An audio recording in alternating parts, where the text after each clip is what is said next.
లేస్తామండి మనము. నా మాట అబద్ధం కాదు దేవుని బిడ్డరా. మనకు మరల జీవం ఉంది, మరల బ్రతుకుంది మనకు.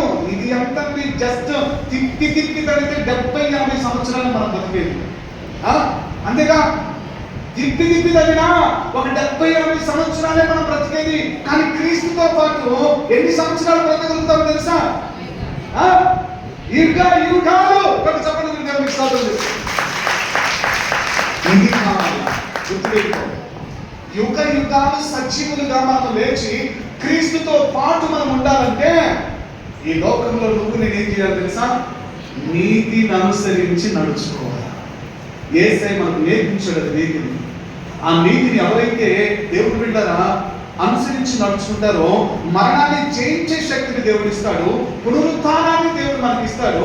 యుగాలు క్రీస్తుతో పాటు ఉన్నటువంటి కృపను యేసయ్య మనకు ఇస్తాడు. చచ్చిపోతామండి, మనం అందరం చచ్చిపోతామండి, ఎవ్వరు ఇక్కడ శాశ్వతం కాదు. అయితే చనిపోయిన తర్వాత తిరిగి మనలా మనము లేపబడతాం. అది ఎప్పుడో తెలుసా? యేసునందు విశ్వాసం ఉంచిన వాడు చనిపోయినను తిరిగి మరలా బ్రతుకును అన్నటువంటి వాగ్దానము నీతిని అనుసరించే వారికే చెల్లుతుంది. నీతి న్యాయమును అనుసరించినటువంటి వారికే ఈ వాగ్దానము చెందుతుంది.